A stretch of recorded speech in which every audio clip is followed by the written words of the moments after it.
A coup d'etat against the ANC government that had been planned by Afrikaner nationalists under the leadership of former generals in the military might end up changing the course of history by reshaping South Africa forever.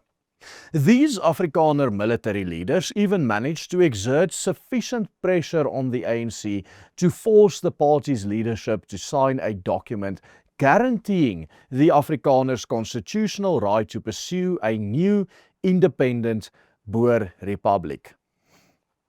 Very few people know about this plan to exercise a coup d'etat in South Africa in 1994.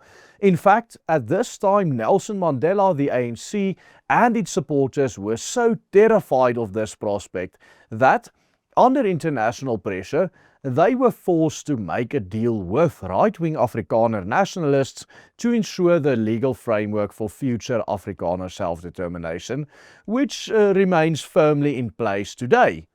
Because if they hadn't done so, the ANC would in all probability have to face the prospect of losing all political power even before spending a single day in office. Indeed, the Afrikaner Accord that so many people had asked me about to do a complete video, that the future president of South Africa, Thabo Mbeki, signed on behalf of the ANC in those days, and which guaranteed the Afrikaner nationals a right to self-determination, specifically in their own independent republic or Volksstaat as it is often referred to, resulted from negotiations the ANC was forced into due to the threat of a potential coup d'etat. But how did this happen? And what does this little episode in our history mean for the people of South Africa today? And is this law that was signed into law back in those days in 1996 still applicable to South Africans today? Well, stay tuned, because in today's video I will outline not only the history of this little known deal that political leaders from opposite ends of the spectrum made right around the time when the ANC came into power, but also what this deal can mean for us today and how this deal can still be used and enforced by particular segments of the population in South Africa. One that could still potentially end up having an immense implication for nations not only in Southern Africa or South Africa, but on the African continent as a whole. You see, this story begins in the early 90s, shortly after former President P.W. Botha was ousted by his own cabinet and F.W. de Klerk became South Africa's new head of state. At this time, it became clear to many that the days of the National Party rule in South Africa were over, and that a new dispensation under the ANC was imminent. This was a terrifying prospect, especially to most young Afrikaners at the time, many of whom had spent several years in their prime of their lives fighting close ANC-aligned allies in the Angolan Bush War. The takeover by the ANC to them represented conceding the ultimate defeat and surrendering everything that their friends and comrades who died in that war sacrificed their lives for. And so, in the early 90s, the Afrikaner Nationalist Bloc, which opposed surrendering the entire country to the ANC, formed the Afrikaner Volksfront, an umbrella organization uniting the people behind the cause of Afrikaner self-determination. The leader of this movement was none other than the former head of the South African Defence Force, General Constant Viljoen. In addition to Viljoen, the Volksfront was also led by a number of former South African Defence Force as well as South African Police Force generals who were sacked by de Klerk for opposing his political agenda. This means that the leadership of the Afrikaner Volksfront consisted of some of the most influential and experienced military leaders on the entire African continent at the time. Ultimately, the organization aimed at forging right-wing movements together into an effective alliance to further the ideal of an Afrikaner Volksstaat, that is, a new independent Boer republic on South African soil. The idea of this Afrikaner homeland was not new, of course. This has been promoted by organizations such as the South African Bureau of Racial Affairs since the 1970s as the only solution going forward. But what Viljoen and the leaders of the Volksfront realized was that it was now or never to negotiate for their people to have any kind of political say in the future of this country. And so, as the University of Stellenbosch scholar Wessel Visser confirms in a paper published in the Austrian academic journal ITH Toegangsberichte in the late 90s, the Volksfront organized a mass meeting which was attended by approximately 5,000 young men at the Union Buildings in Pretoria, issuing an ultimatum to the government to open talks on Afrikaner self-determination within 6 months or face armed rebellion from most of the then South African Defence Force.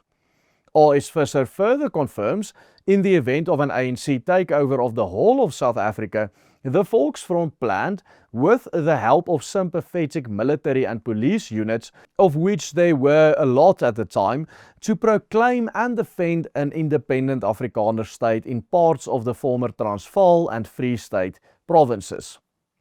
A few months later, by the end of 1993, on the eve of the first multiracial and multicultural election in South Africa, which would take place in 1994, the National Party government even declared a state of emergency in the Western Transvaal, in the province today known as the Northwest, to counter an elaborate Volksfront plan to establish an independent Boer Republic focused on some 50 towns in this region, most of which were already controlled by right-wing councils led by the Conservative Party of Dr. Ferdinand Hartzenberg from Lichtenburg. In a later 2001 interview, Viljoen even admitted that by the end of 1993, he already had around 60,000 soldiers organized countrywide ready to execute this plan to take over the country.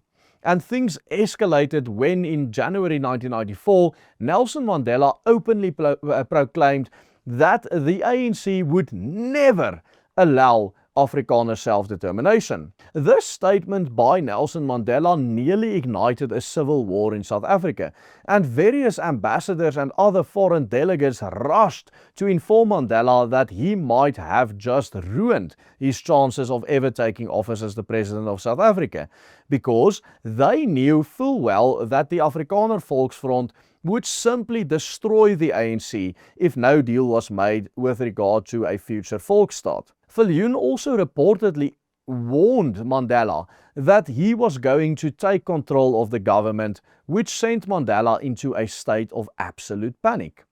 This icon, who was about to achieve his lifelong aspiration of leading South Africa, now knew full well that if nothing was done, his entire political movement could be wiped from the face of the earth by a far stronger military force under the leadership of General Viljoen. And so, consequently, both parties managed to reach an agreement which ensured a relatively peaceful transition of power and which avoided the mass bloodshed which could have easily resulted in a coup. The net result was a binding agreement called the Afrikaner Accord of 23 April 1994, in which the following propositions were accepted by Viljoen, the ANC represented on that day by Thabo Mbeki, and the outgoing National Party, who, well, very soon later became irrelevant. The Afrikaner people's right to self-determination will be recognized. The possibility of regional and territorial ethnic self-determination shall not be excluded. Any future South African constitution would recognize this right to territorial self-determination. Of course, we know that this was then the reason why Article 235 was written into our constitution, which guarantees every people's right to self-determination, and specifically Afrikaner self-determination.